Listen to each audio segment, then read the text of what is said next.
The November frost carved through the shattered windows of Frost Hollow's abandoned telegraph way station, like a living blade finding every crack in the log walls and settling into Elise Garat's bones with merciless precision.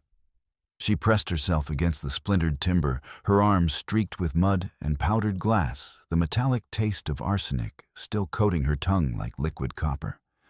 The searing pain in her throat had become her constant companion, a toxic fire that reminded her, with every breath of the lens, polish Lieutenant Pike had forced down her gullet 3 days ago. "It burns inside me," she whispered through cracked lips, the words emerging as little more than vapor in the frigid air. Her fingers trembled as she clutched the small leather pouch containing fragments of her mentor's lifework pieces of specialized optical glass that Armand Lafitte had crafted with the patience of a master artisan. The old Frenchman had been more than just her teacher. He'd been the father she'd lost to consumption when she was 12. The gentle hands that had guided her own as she learned to grind lenses and calibrate prisms in their tiny workshop back in Petit-Pyrénées. She could still hear his voice soft with his Basque accent. "Ma petite artiste, the light reveals what darkness would hide. Never forget this truth." Now those same hands lay cold in some unmarked grave, and she was alone in a hostile wilderness, with nothing but poison coursing through her veins and the fading hope that his final work might yet serve justice. Beside her, silent as winter itself, stood Kangji Sapa Black Crow in the Lakota tongue. The warrior's buckskin shirt stretched across shoulders that spoke of years wielding war lances and drawing powerful bows, but his dark eyes held a weight that had nothing to do with physical strength. His war bonnet lay folded respectfully beside him, eagle feathers catching the pale morning light like captured prayers. In his weathered hands, he clutched a stolen army dispatch bag, its brass fittings cold as tombstones. The bag contained secrets that could topple empires, documents that revealed the systematic poisoning and displacement of entire frontier communities, all orchestrated by men who wore the uniform of the United States Army. Thunder rolled across the Nebraska plains, but the sound came from iron horseshoes striking frozen earth, not storm clouds. At least 6 riders, maybe 8 approaching with military precision. Their lanterns bobbed in the pre-dawn darkness like fallen stars seeking revenge. "They've tracked us here," Kangji Sapa murmured, his voice barely disturbing the crystalline air. His gaze swept the way station's interior, calculating distances and cover with the practiced eye of a man who'd survived too many battles to count. The building offered little sanctuary, overturned telegraph equipment, scattered papers yellow with age, and a stone fireplace, where someone had carelessly spilled black powder across the hearth. One spark in the wrong place, and their shelter would become their crematorium. Elise struggled to stand, but her legs betrayed her. The arsenic compounds that Pike's men had used as empoisonated questioning were designed to weaken without killing, at least not immediately. Every muscle in her 20-year-old body felt like it had been soaked in acid, and her hands shook with tremors that had nothing to do with the cold. I can't run anymore," she gasped, pressing her palm against her churning stomach. The nausea came in waves now, each one stronger than the last, but beneath the physical weakness burned a determination that surprised even her. Without hesitation, Kangji Sapa moved to her side. His calloused hand found her shoulder with surprising gentleness. Not the rough grab of a man claiming property, but the careful touch of someone who understood that she was already damaged, worth protecting, rather than possessing. "Then we make our stand here," he said, simply guiding her behind a thick wooden beam. The contact sent unexpected warmth through her chilled body, a connection born not of romance, but of 2 desperate souls recognizing their mutual need for survival. The hoofbeats grew louder, accompanied by the jingle of cavalry spurs and the creak of leather saddles. Through the broken window, a lantern flame danced dangerously close to the spilled gunpowder near the fireplace. One careless step, one moment of inattention, and the entire building would erupt in flames that would be visible for miles across the prairie. "Who are you, really?" Elise whispered, her breath forming small clouds in the bitter air. She'd been running with this man for 3 days, trusting him with her life, but she knew almost nothing about him beyond his name and his skill with a rifle. "A man carrying too many ghosts," Kangi Sapa replied, never taking his eyes from the approaching lights. "Someone who led blue coats past sacred burial grounds and watched them scatter my ancestors' bones for sport. The spirits of my grandmother's people cry out for justice, and I have failed them for too long. And you, someone who should have listened when her mentor warned that this territory devours the innocent." Her voice caught on the memory of Lafitte's gentle accent, the way he'd called her "ma petite artiste" when she successfully completed a particularly delicate lens grinding. He knew they were coming for him. I should have made him run instead of trying to complete one last commission. Their breaths mingled in the freezing fog that seeped through every crack in the walls, two strangers bound by circumstances that neither had chosen. Outside voices barked orders in the clipped tones of cavalry officers accustomed to absolute obedience. The lantern light crept closer to the powder, and Kangi Sapa's grip tightened on his Spencer carbine. Through a gap in the logs, Elise could see the lead rider, Lieutenant Harlan Pike himself, his pale face flushed with the anticipation of a hunter closing on wounded prey.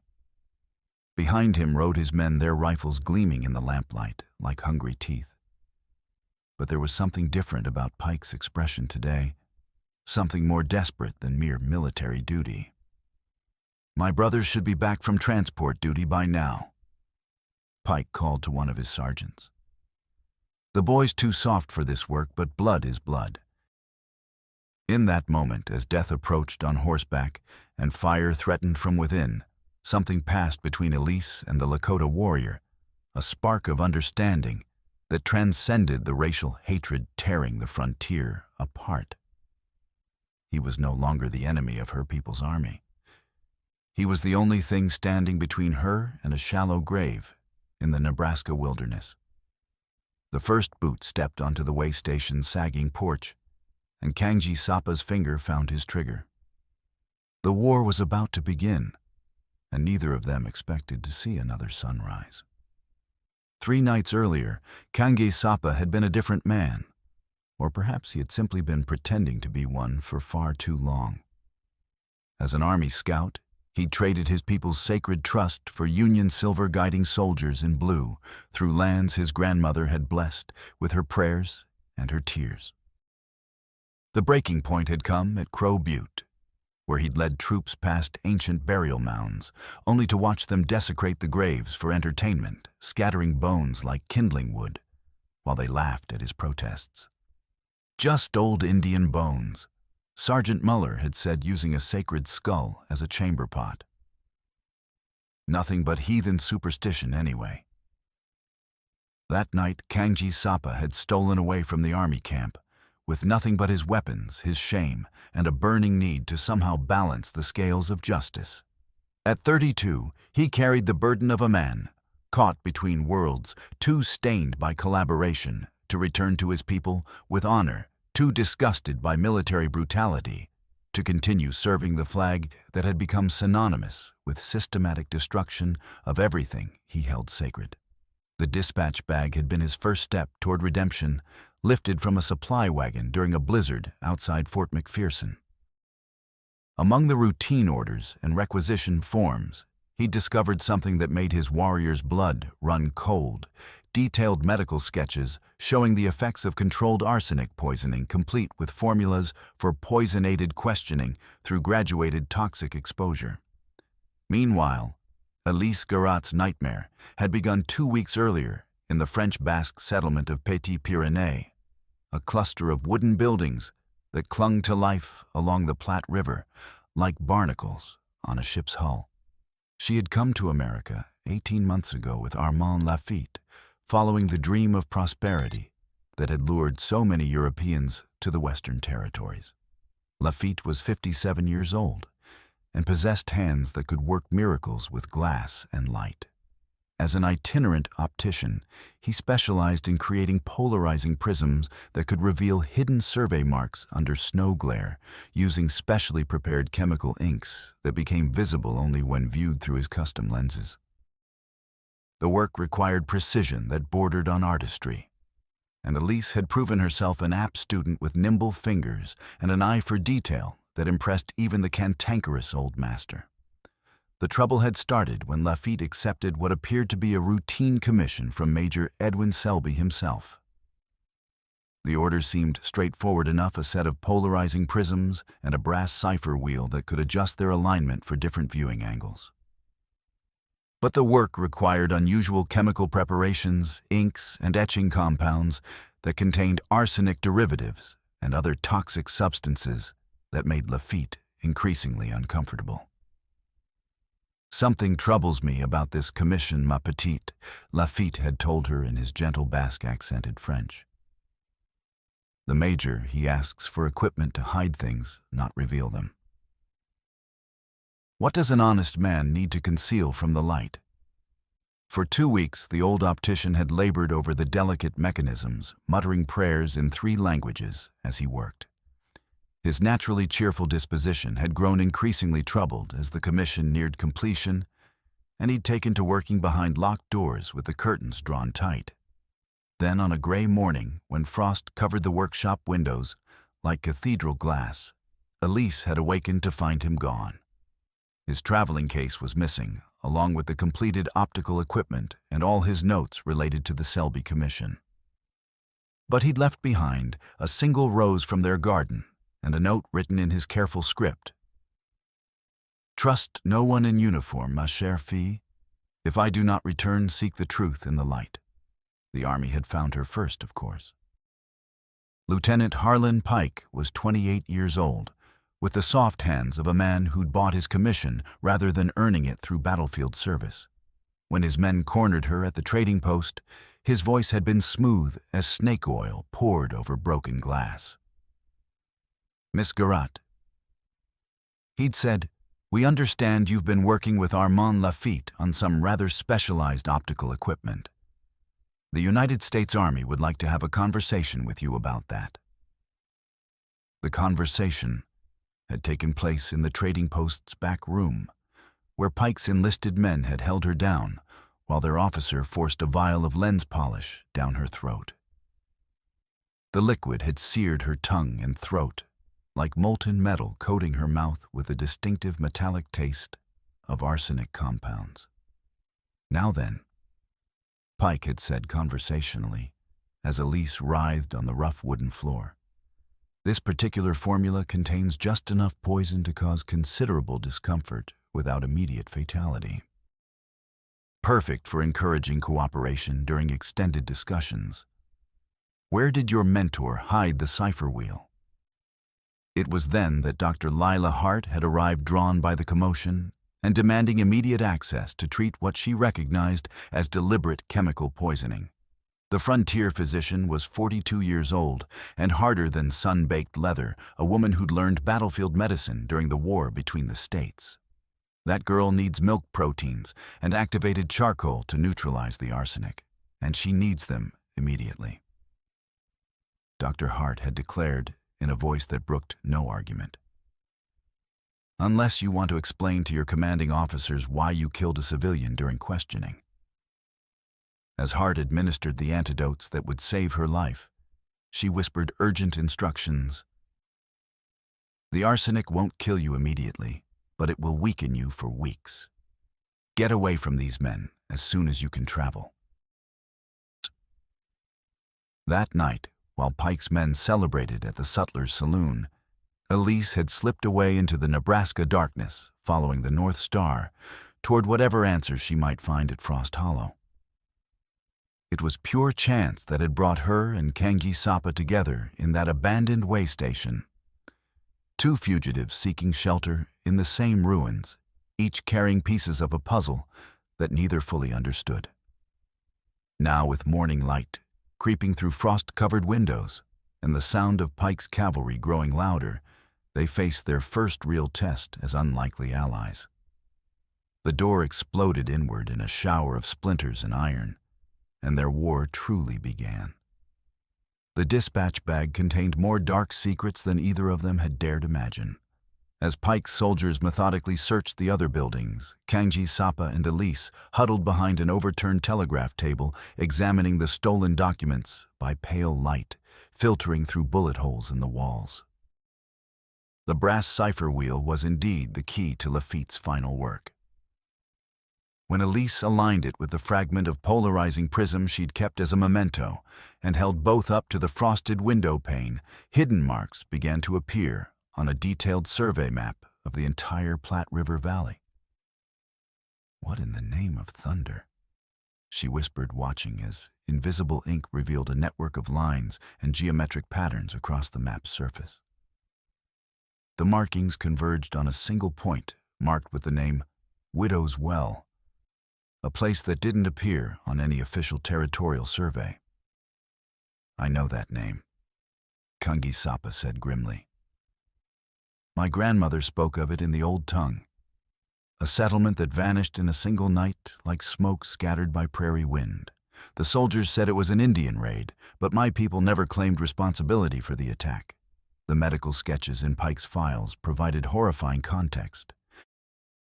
The drawings showed the effects of arsenic poisoning with surgical precision, complete with notations about optimal dosage for subject compliance without mortality risk. The documents were signed by both Major Edwin Selby and Lieutenant Pike with official Army Medical Corps stamps. They perfected their torture technique on me." Elise realized her voice barely audible. "I wasn't just a source of information, I was a test subject for their poisonated questioning methods." Another document provided a chilling answer about her mentor's fate, a shipping manifest for crates labeled Widow's Well Archaeological Materials that had been lost during creek crossing due to ice conditions the previous spring.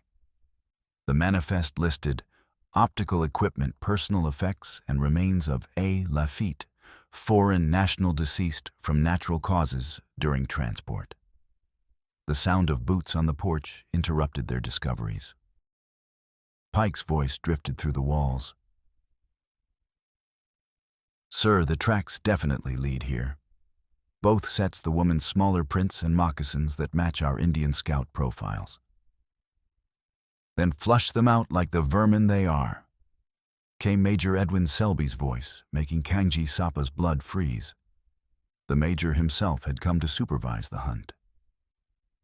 "We need to find those crates," Elise whispered urgently. "If Armand left evidence of what they're really doing." "First, we survive the next 10 minutes, Kangji Sapa interrupted, shouldering his carbine. "Stay low, move when I move, and when I say run, you run without looking back." Pike called out with artificial cheerfulness, "Miss Garrett, we know you're in there.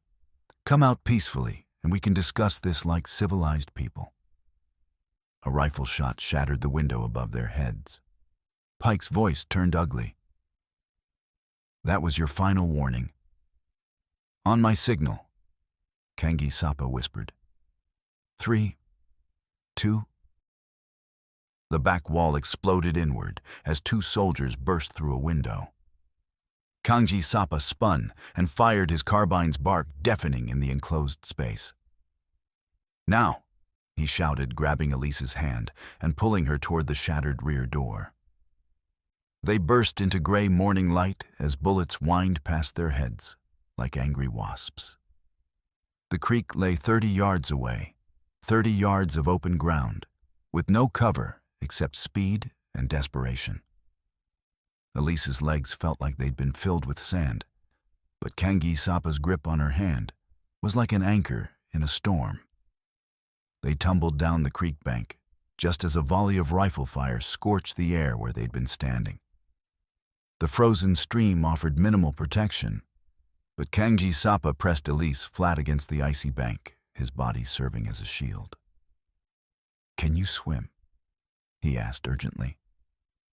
Not in this condition, she admitted. The cold and the poison, I'll sink like a stone. Then we go under the ice. Hold your breath and follow my lead exactly. Under the ice, that's insane. Insane enough to keep us breathing. Do you trust me? She looked into his dark eyes and saw absolute confidence in his ability to see them through this nightmare. Yes, she said simply. I trust you. They slipped beneath the surface, crawling along the stream bed, while above them, Pike's men fired blindly into the water. The current carried them downstream toward whatever fate awaited in the vast Nebraska wilderness. Behind them, the way station burned as someone's stray shot found the spilled gunpowder, sending a column of smoke into the gray sky, a funeral pyre for their old lives, and a beacon announcing that the real war was just beginning. The creek had preserved their lives, but stolen their warmth with ruthless efficiency. By the time they dragged themselves onto the western bank, both were shaking uncontrollably, their clothes frozen to their skin like armor made of suffering. The arsenic in Elise's system made the cold exponentially worse. Her poisoned blood sluggish and unable to carry heat to extremities, already turning dangerous shades of blue. We need shelter immediately, Kangi Sapa said through chattering teeth, scanning the barren landscape. Dry clothes and warmth, or we'll be frozen corpses before sunset. Half a mile downstream sat a cluster of weathered buildings, Silas Crew's ferry station.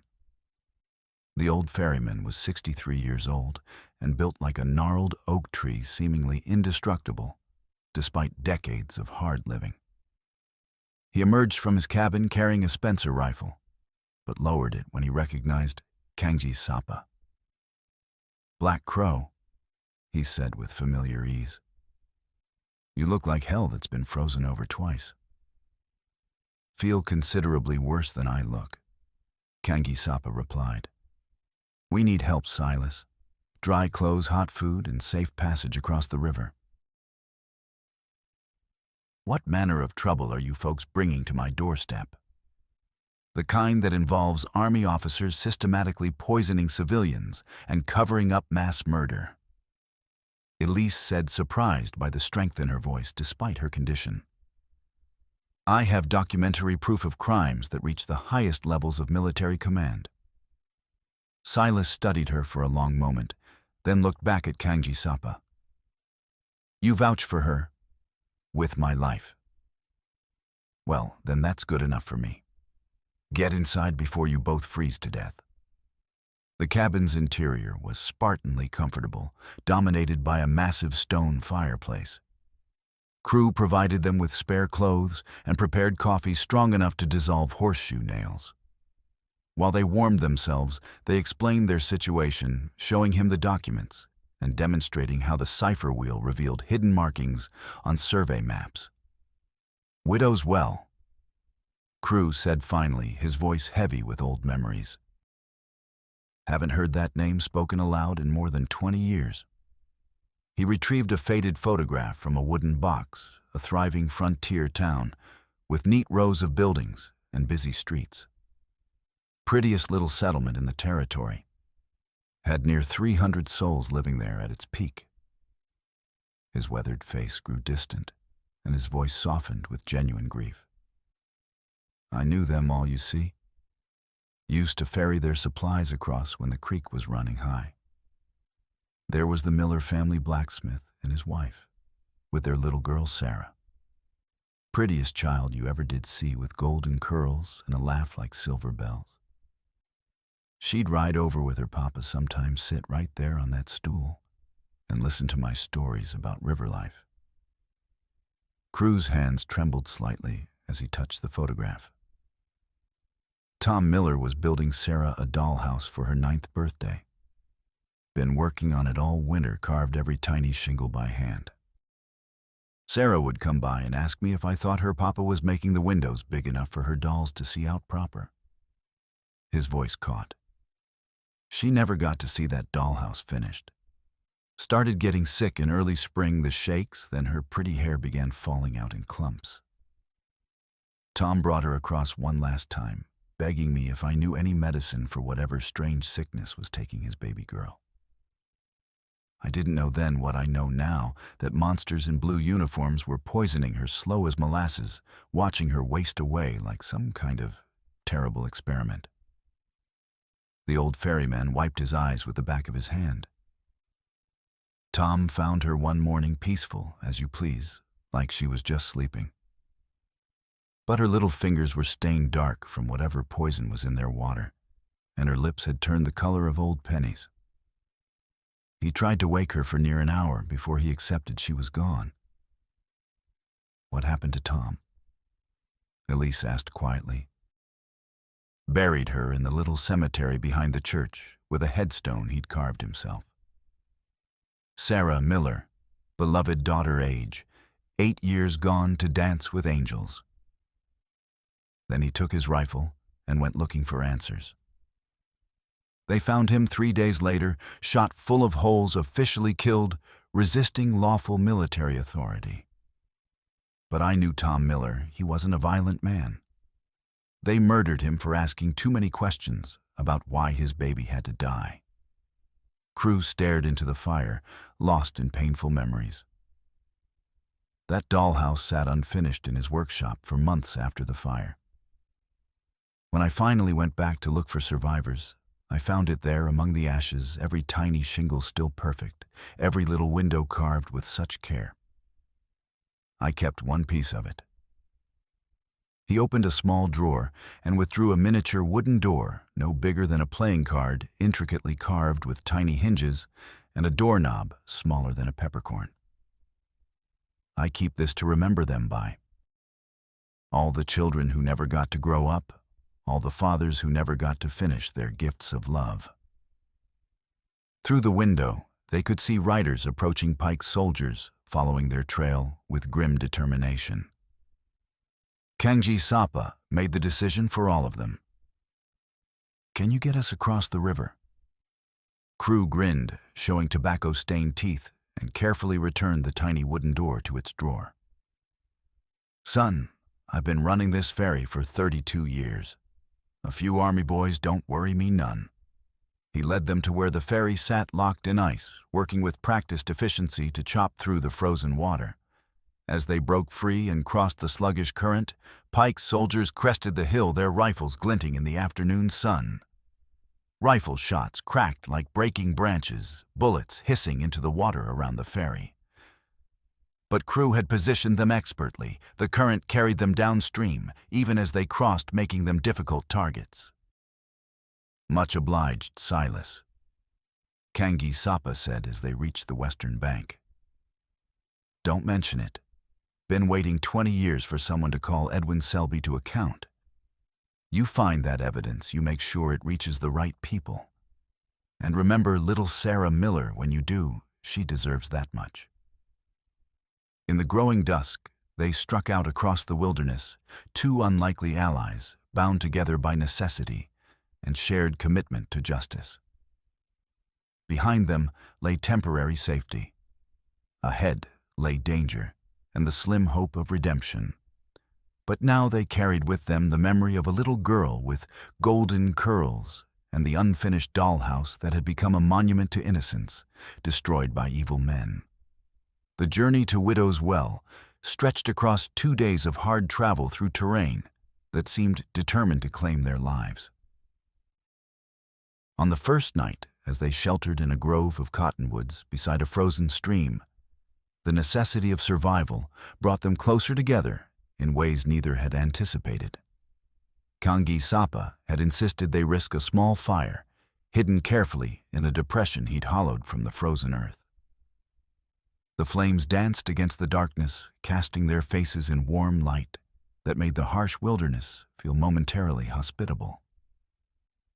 "You're favoring that left leg," he observed as Elise struggled to find a comfortable position against a fallen log.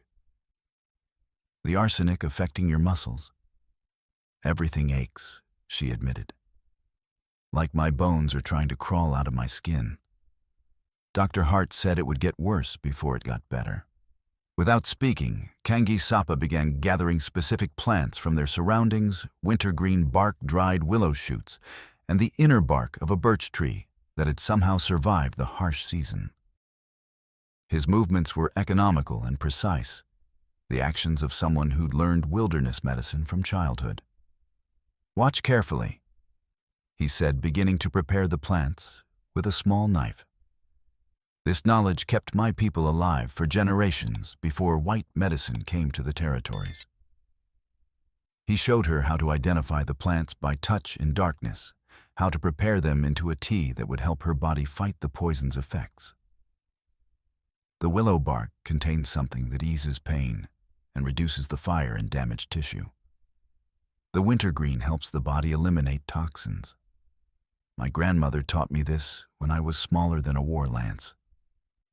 As she watched his careful preparation, Elise found herself studying his hands, weathered from years of outdoor life, but possessed of surprising delicacy when working with the medicinal plants.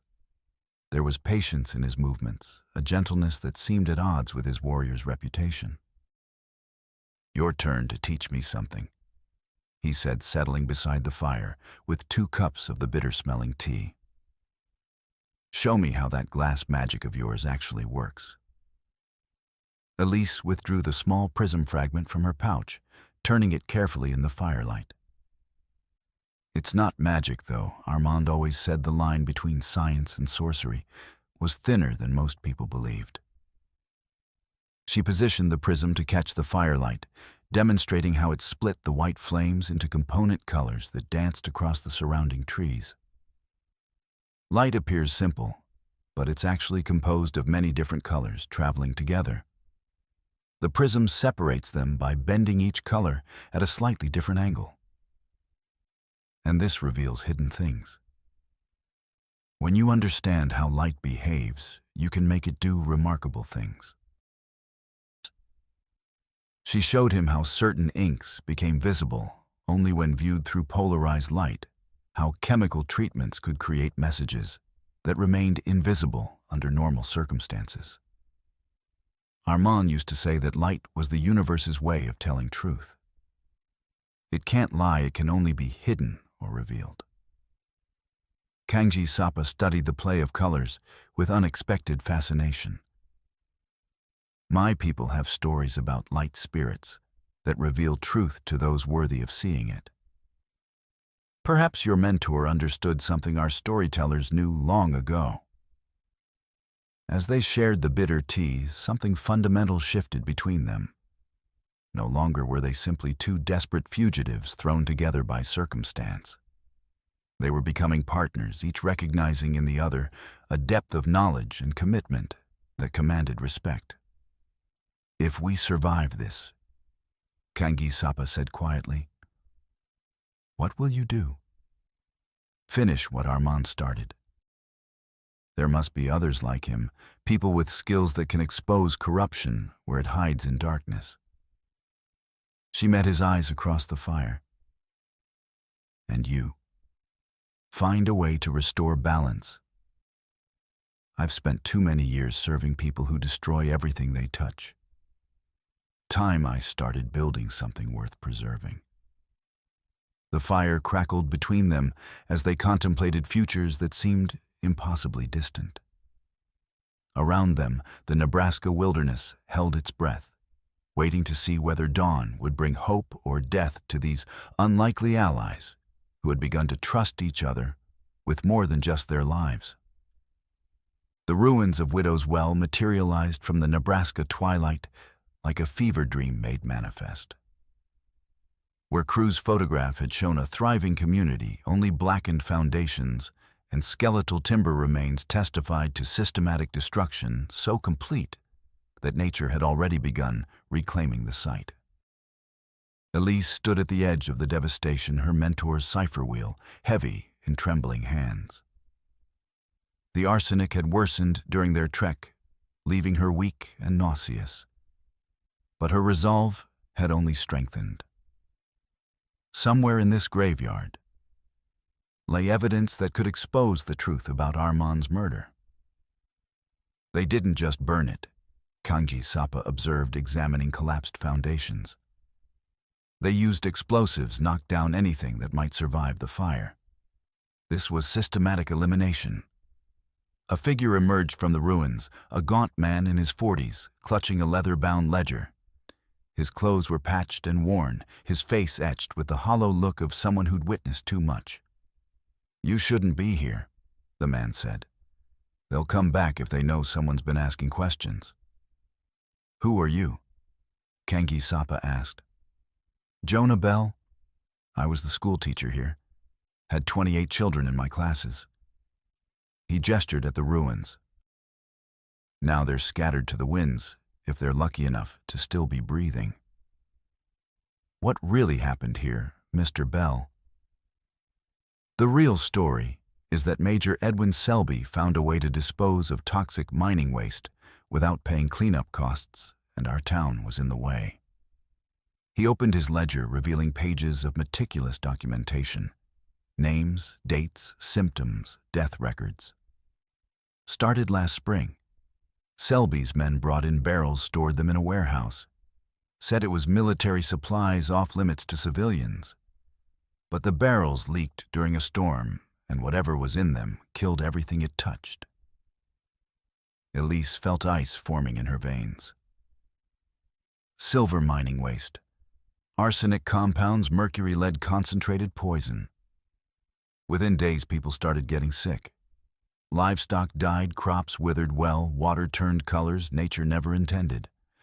When folks asked questions, Selby claimed it was an Indian attack, said the Lakota had poisoned our water. Kanji Sapa's expression darkened. "My people would never poison water. It's sacred, the giver of life." We knew that. But Selby had his story backed by territorial authorities who found exactly what they were looking for: manufactured evidence of Indian sabotage. The ledger contained systematic records of a community's death by chemical poisoning. Jonah's careful handwriting documented the gradual destruction of everything he'd held dear. But it was when he began reading specific entries aloud that the full horror became clear. May 15th, 1875. Jonah read, his voice barely steady. "Little Mary Thompson, age 6, passed this morning after 3 weeks of suffering. The child's hair had turned white as winter snow falling out in clumps that her mother tried desperately to save. Her tiny hands shook so violently she couldn't hold a pencil to practice her letters. I found her mother weeping over those saved locks of hair, asking why God would let such innocents suffer so." His voice cracked as he continued. "War May 20th. Benjamin Walsh, age 13, my brightest student. Could recite the entire Declaration of Independence from memory. Died calling for his mother, his young mind poisoned until he couldn't remember his own name. His father brought me his school books, asking if I thought Benjamin would have wanted other children to learn from them. I didn't have the heart to tell him those books were contaminated with the same poison that killed his boy." Elise gripped the cipher wheel until her knuckles turned white. Each name Jonah read represented not just a death, but a universe of destroyed potential children who would never grow up, dreams that would never be fulfilled, love that would never be shared. June 3rd. Jonah continued relentlessly. "Sarah Miller." His voice broke completely. That sweet child who loved to hear stories about far-off places. 8 years old, with curls like spun gold and a laugh that could lift your spirits on the darkest day. Her father, Tom, was building her a dollhouse for her birthday, carved every tiny piece by hand, with windows so her dolls could look out at the world. She died asking if the angels would have dollhouses in heaven. The school teacher closed the ledger with shaking hands. "I documented every death, every symptom, because I believed someone someday would demand answers. I never imagined it would take 20 years." In the distance, hoofbeats echoed as Pike's soldiers closed in. "We need to split up," Kanji Sapa decided. "I'll scout Willow Creek for those crates. You and Jonah search for evidence that survived the fire. That's too dangerous, Elise protested. If we stay together, we're easier to track. He met her eyes with steady determination. 2 hours. If you hear sustained rifle fire, get to the river and find Dr. Hart. She nodded reluctantly, her hand briefly touching his arm, in a gesture that spoke of growing trust. As he disappeared into the darkness with warrior stealth, Elise and Jonah began their desperate search through the ruins. In the schoolhouse remains, Elise found fragments of her mentor's work, pieces of specialized glass bearing his distinctive maker's marks, and a vial of lens polish containing trace amounts of the arsenic compound forced down her throat. The real discovery came when she used her cipher wheel and prism with a broken window pane. Hidden patterns emerged in polarized light, not just contamination locations, but a detailed network of underground pipes and drainage systems used to channel toxic waste throughout the valley. "Dear God," Jonah whispered, watching the pattern emerge. They poisoned the entire watershed. Not just our wells, but the creek, the river, everything for miles downstream. But there was something else Jonah hadn't told her. As soldiers approached their position, he revealed his deepest secret. "I wasn't just the school teacher here. I was also working with your mentor to document what was happening. The ledger wasn't just death records. It was a collaborative effort between the frontier educator and the French optician. Hidden within the handwriting were chemical formulas and coded references that only someone trained in lens making would understand. He recruited you," Elise realized. "I recruited him. When I realized what was happening, I sent word through Dr. Hart's network. Armand responded because he understood his optical equipment could reveal evidence conventional investigation would never uncover.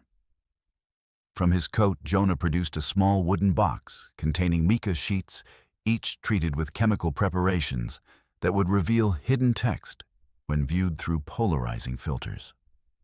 He created multiple copies of everything, optical duplicates hidden throughout the territory where Selby's people would never think to search. The implications were staggering. Lafitte hadn't just investigated a single incident. He'd built a comprehensive archive of systematic atrocities spanning multiple territories. The cipher wheel isn't just for decoding military messages. Elise understood. It's the key to reading his entire network of hidden documentation. Through the ruins, lantern light flickered as Pike's soldiers began their search. But Pike wasn't just hunting witnesses anymore. He was racing to prevent exposure of a conspiracy that could bring down territorial governments. "There's something else," Jonah said urgently. Something Armand discovered that scared him more than anything. He opened his ledger to reveal dates and locations, forming a pattern across the multiple territories, dozens of communities that had vanished from maps, their disappearances attributed to Indian attacks or natural disasters. It's not isolated to Nebraska. They've been systematically eliminating populations across the entire western frontier, extermination policy, disguised as economic progress. A rifle shot echoed across the ruins, followed by Kangi Sapa's war cry. The warrior had encountered Pike's scouts and was fighting a running battle to buy them time. "He's giving us time," Elise realized. We'd better not waste his sacrifice. They made their way to a root cellar beneath the old church that the fire hadn't reached. In the temporary safety of the underground shelter, surrounded by preserved stores of grain and root vegetables that would never feed the people they'd been intended for, the three fugitives found themselves in an unexpected moment of calm. The sounds of pursuit had faded temporarily as Pike's men regrouped, leaving them with a brief respite from the constant terror of the past few days. In the flickering light of a single candle Jonah had retrieved from the church ruins, they sat among the ghosts of Widow's Well, and for the first time since their flight began, allowed themselves to imagine a future beyond mere survival. If we get through this, Jonas said quietly, staring at his ledger, I want to build another school, somewhere far from here where children can learn without fear of being poisoned for the convenience of powerful men. He touched the worn leather cover of his record book. Every child I lost here deserves to be remembered by the next generation. I want to teach their stories, not just how they died, but how they lived. Sarah Miller's curiosity about the world beyond our valley. Benjamin Walsh's gift for reciting poetry. Mary Thompson's kindness to every stray animal she found. Elise watched the candlelight play across her mentor's prism fragment. Armand always dreamed of establishing a proper optical workshop where artisans could learn the craft without fearing their knowledge would be used for evil purposes. Perhaps somewhere in California, where the light is clear and the air is clean. Her voice grew stronger as she spoke. He believed knowledge belonged to everyone, not just those with money to pay for it. I want to train others in his techniques, create a network of craftspeople who can reveal truth wherever powerful men try to hide it. Kange Sapa had been silent, checking his weapons and listening for approaching soldiers. But now he looked up from his carbine, his dark eyes reflecting depths of thought that spoke of internal struggles beyond their immediate danger. My grandmother used to tell stories about the old days before the bluecoats came. He said slowly, when different tribes would gather for trade and ceremony, sharing knowledge and celebrating the bonds that connected all people to the sacred earth.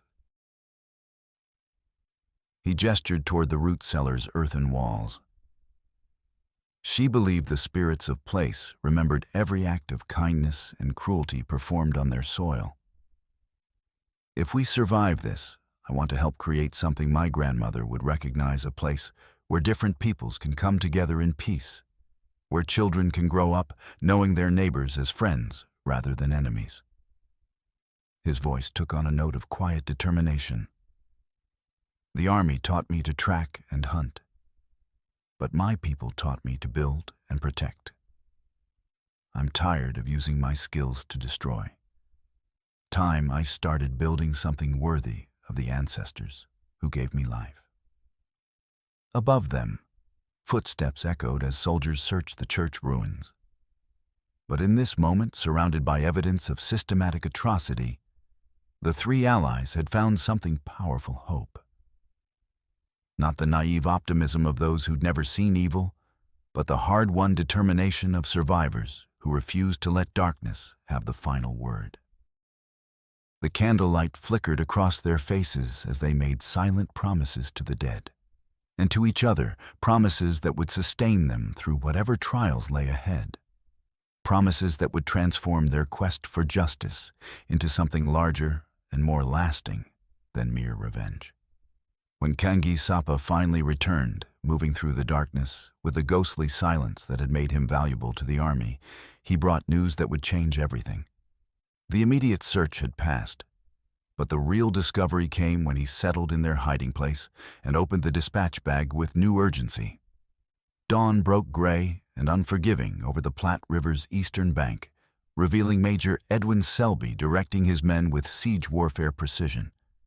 They weren't just crossing a river.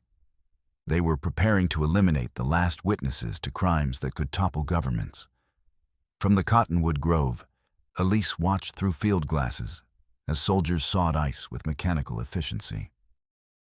Selby sat his mount like a granite monument, 53 years old, and built from iron with cold blue eyes that had watched communities die without emotion. Dr. Hart's doctor's railcar sat under guard near the ferry station.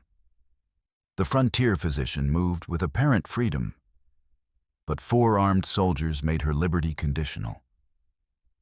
As they watched, Hart appeared to stumble her medical bag, spilling contents that fell just within reach of the water.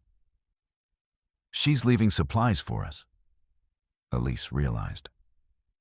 The message Hart dropped downstream was brief but crucial. Federal Marshal arrives Grant Station on evening train. Survive 12 hours and justice becomes possible. Evidence must reach territorial boundaries before sunset. 12 hours might as well have been 12 years. The arsenic had reached critical levels, making Elise's hands shake so violently she could barely hold a rifle. Her vision blurred intermittently, and the constant fire in her throat had spread through her chest like acid, eating her from within. "The beaver dam," Jonah said suddenly, pointing upstream to where an ancient barrier had created a reservoir behind accumulated debris. "If we could breach it, the flood would carry those crates downstream where Selby's men can't recover them." The dam sat 200 yards upstream, accessible only by climbing the rocky spillway, completely exposed to rifle fire and challenging even for a healthy person. "I'll make the climb," Kangi Sapa said immediately.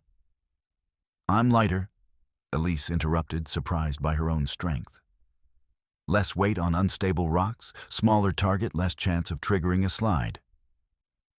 "The arsenic will kill me whether I'm hiding or climbing." She continued, meeting his eyes with fierce determination. "At least this way my death might accomplish something meaningful." After fierce whispered argument, Kangi Sapa made the tactical decision. "We go together. You handle the explosives. I'll provide covering fire." The plan was elegant and terrifying. Kangi Sapa would use the polarizing prism to reflect sunlight into soldiers' eyes while providing accurate covering fire. Elise would climb to the dam and place remaining black powder where it would do maximum structural damage. It almost worked perfectly. Elise made it halfway up before a sergeant spotted movement and raised the alarm. Bullets chewed rock chunks around her. But Kangi Sapa's precision shooting and sun glare kept most soldiers' heads down. She climbed with desperate strength from somewhere deeper than physical conditioning, her poisoned muscles screaming while her will drove her upward. Below, the battle raged with increasing intensity, as Jonah Bell proved himself more than a mild-mannered schoolteacher, picking off targets with methodical patience. But it was Silas Crew who made the crucial difference. The old ferryman appeared from upstream where he'd been setting rope traps to drag crates to safety. When he saw Elise struggling, bleeding from cuts, and barely conscious, he made his choice. "Make it count, girl," he shouted, diving into Icy Creek to secure the most important crate. A rifle bullet took him in the ribs, spinning him into the current. But his sacrifice bought time for Elise to reach the dam and place her charge. The black powder detonated with a roar that echoed off valley walls, sending a wall of mud water and debris cascading downstream. The dam disintegrated, releasing its reservoir in a brown torrent that swept everything before it. Crates and evidence went spinning toward federal territory, where Dr. Hart waited. But the explosion knocked Elise from the rocks into raging water. The arsenic had left her too weak to swim, and she went under, lungs filling with muddy water that tasted of metal and death. Strong hands pulled her from the torrent. Kangi Sapa, who'd abandoned his position to save her. "Stay with me," he commanded, pressing his ear to her chest for increasingly faint heartbeats. "You don't get to die now. Not when we're this close to victory." Around them, Selby's voice grew more desperate and unhinged as he realized his empire was crumbling. The evidence was already miles downstream, swept toward federal jurisdiction where territorial corruption couldn't reach it. Now came the final phase, a climactic confrontation that would determine whether justice could triumph over systematic evil, concentrated in the one place where all their enemies' crimes had originated: Parsons Claim silver mine. The climax erupted at Parsons Claim in 4 devastating phases that tested every skill they'd developed and every bond they'd forged. The abandoned silver mine sat in a narrow canyon where spring runoff had carved channels through limestone over millennia. Now those same features carried floodwater from the destroyed dam, turning the mine's tunnels into a treacherous maze filled with churning brown water. Major Selby's desperate flight had led him directly into his own trap, carrying him toward the very source of the toxic waste that had made his crimes possible. The mine's entrance groaned under rotting timber supports, weakened by decades of chemical contamination. Phase 1 began with Selby cornering them at the mine's mouth, where contaminated floodwater bubbled up from lower shafts like blood from a mortal wound. The Major stood waist-deep in poisoned water, surrounded by floating barrels that leaked toxic contents in rainbow swirls, a grotesque display of the substances he'd used to murder entire communities. "You think you've accomplished something," Selby called across churning water, his voice echoing metallically from tunnel walls. "But I have friends in territorial government contacts in Washington. Kill me, and you'll spend your remaining lives looking over your shoulders." "Maybe so," Kangji Sapa replied, raising his carbine with rock-steady aim. "But at least we'll sleep at night." Dr. Hart stepped forward with moral authority that military rank could never match. "Edwin Selby, by federal authority. I place you under arrest for mass murder and crimes against human decency." "On whose authority? Who will believe testimony from a glass girl, an Indian scout, and a frontier doctor against a decorated officer?" "The federal marshal examining your evidence right now," Dr. Hart replied with calm satisfaction. "Along with congressional investigators who've been examining reports of systematic atrocities across multiple territories." For the first time, genuine uncertainty flickered across Selby's features. His carefully constructed web of corruption was unraveling beyond his ability to contain it. Phase 2 erupted as Lieutenant Pike, driven beyond rational thought by grief for his murdered brother, and terror of exposure, emerged from the mine's depths, where he'd been trying to destroy remaining evidence. His face was streaked with toxic mud, twisted by grief that had transformed into homicidal rage. "You killed him," Pike snarled at Kangji Sapa, his service revolver trained on the warrior's chest. "My little brother never hurt anyone, and you murdered him for your Indian friends." "Your brother died because he found his conscience," Kangji Sapa replied with deadly calm. "Same disease that's eating you alive right now." The mine shaft groaned ominously as floodwater undermined support timbers. Chunks of limestone began falling from the ceiling, splashing into the poisoned pool, while both men calculated rapidly dwindling options. Phase 3 descended into close-quarters combat in the mine's narrow tunnels. Pike lunged with desperate fury, his cavalry saber gleaming in the dim light, filtering through the entrance. But Kangji Sapa had survived battles that would break lesser men meeting the attack, with fluid grace that spoke of years of warrior training. They grappled among unstable support beams, each seeking the advantage that would end the fight permanently. The confined space amplified every sound, ragged breathing splash of displaced water crack, of shifting timber overhead. A falling beam pinned Pike's sword arm, and Kangji Sapa could have finished him easily. Instead, he pulled the lieutenant clear, an act of mercy Pike repaid by drawing a concealed derringer. The small pistol shot took Kangji Sapa in the ribs, a grazing wound that sent him staggering, but didn't penetrate vital organs. Pike raised the weapon for a killing shot, his face illuminated by reflected light from the contaminated water. In that critical moment, Elise acted on pure instinct. Despite her weakness from arsenic poisoning, she grabbed a loose chunk of limestone and hurled it with desperate accuracy. The rock struck Pike's wrist, deflecting his aim just as he fired. The bullet went wide, punching harmlessly into the tunnel wall. Phase 4 reached its crescendo as the mine's structural integrity finally failed. Kangji Sapa rolled and came up with his carbine firing in one fluid motion that demonstrated warrior skills honed by years of frontier warfare. His bullet found its mark with fatal precision, ending Pike's participation in the conspiracy. But Major Selby wasn't finished.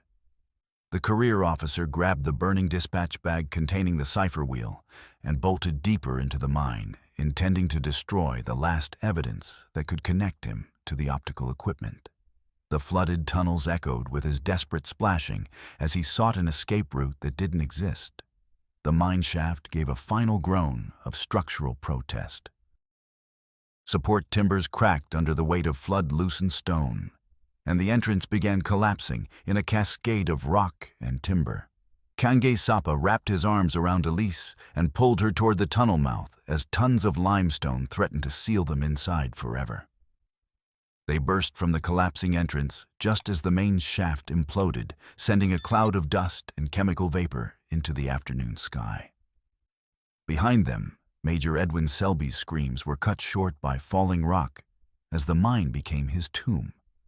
A fitting end for a man who'd turned systematic murder into bureaucratic procedure. The contaminated water that had killed hundreds of civilians across multiple territories became his grave, sealing him forever with the toxic substances that had made his crimes possible.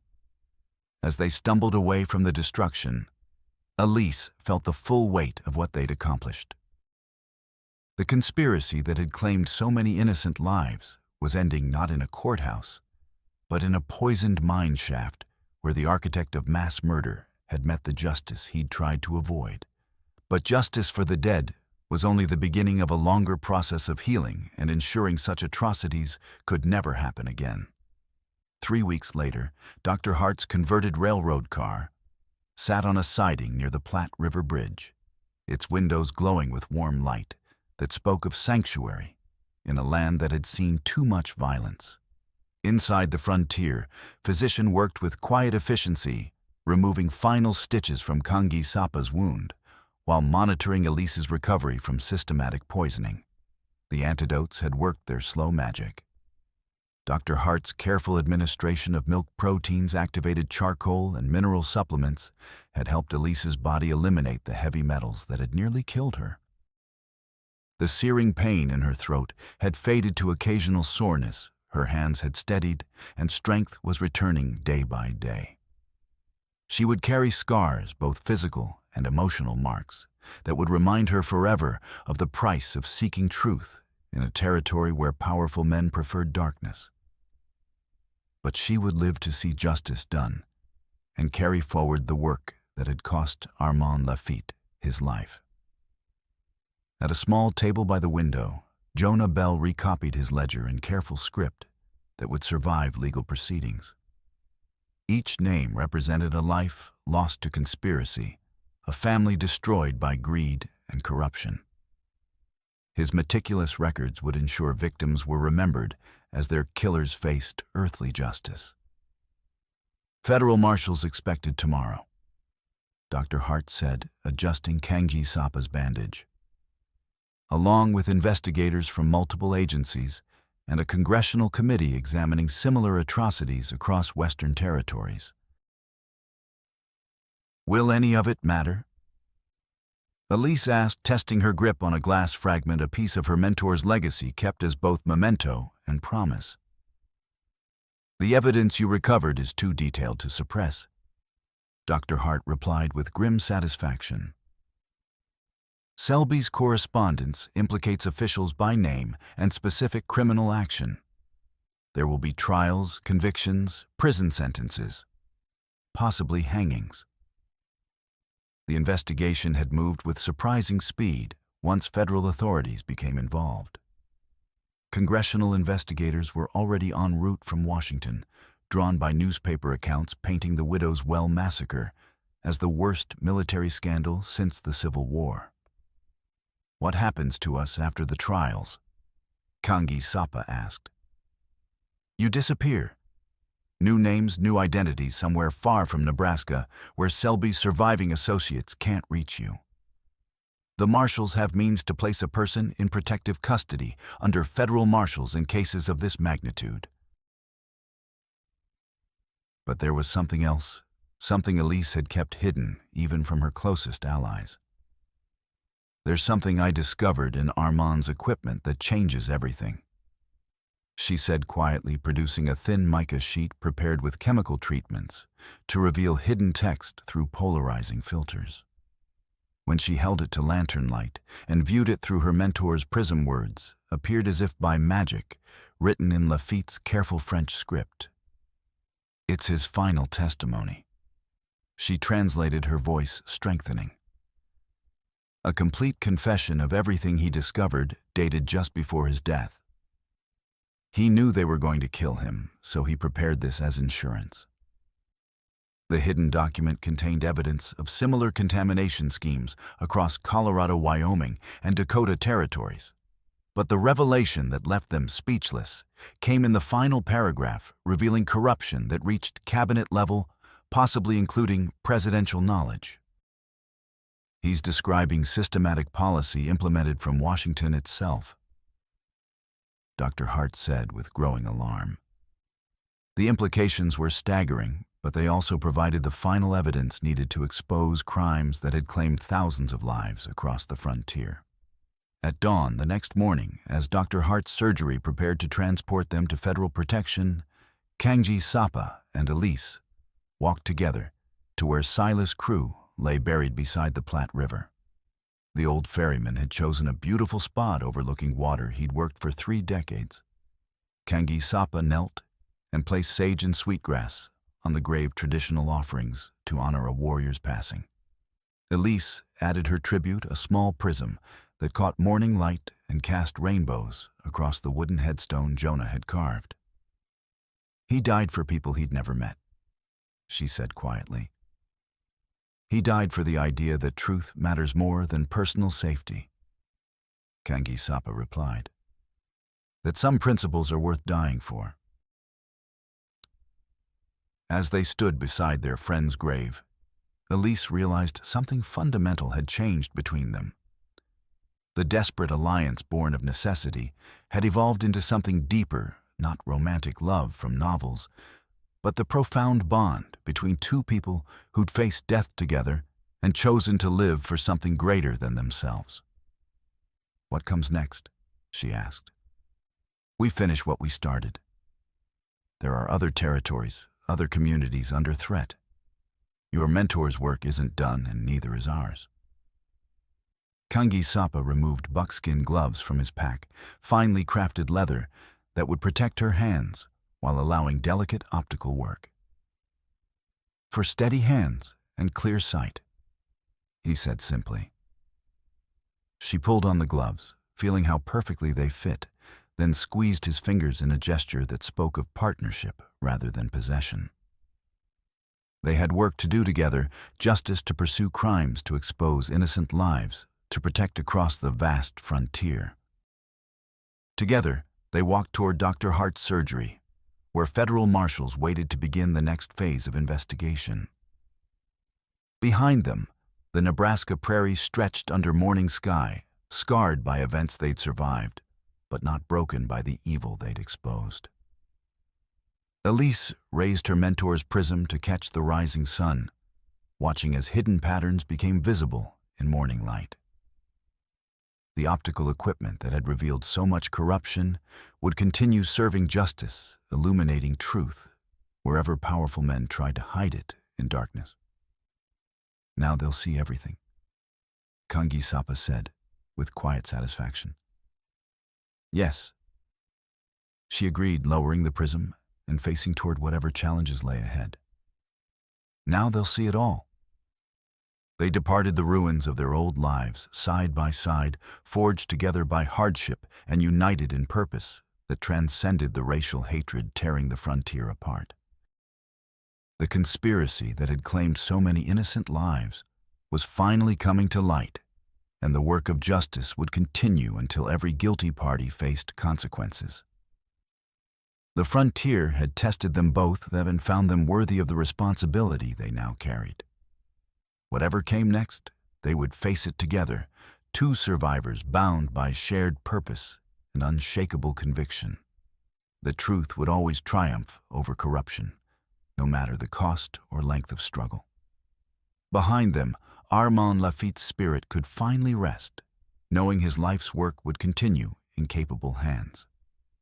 Ahead lay promise of a frontier where justice was possible, where the strong could no longer prey on the weak with impunity, and where truth would always find a way to shine through whatever darkness evil men tried to spread across the land. In the growing warmth of the morning sun, little Sarah Miller's memory lived on, not in the unfinished dollhouse that had burned with widow's well, but in the promise that no other child would suffer as she had suffered, that no other father would die, seeking answers to questions that should never have needed asking. The light revealed all things in the end, just as Armand Lafitte had taught his devoted student. And in that revelation lay the seeds of redemption for a frontier too long shrouded in darkness.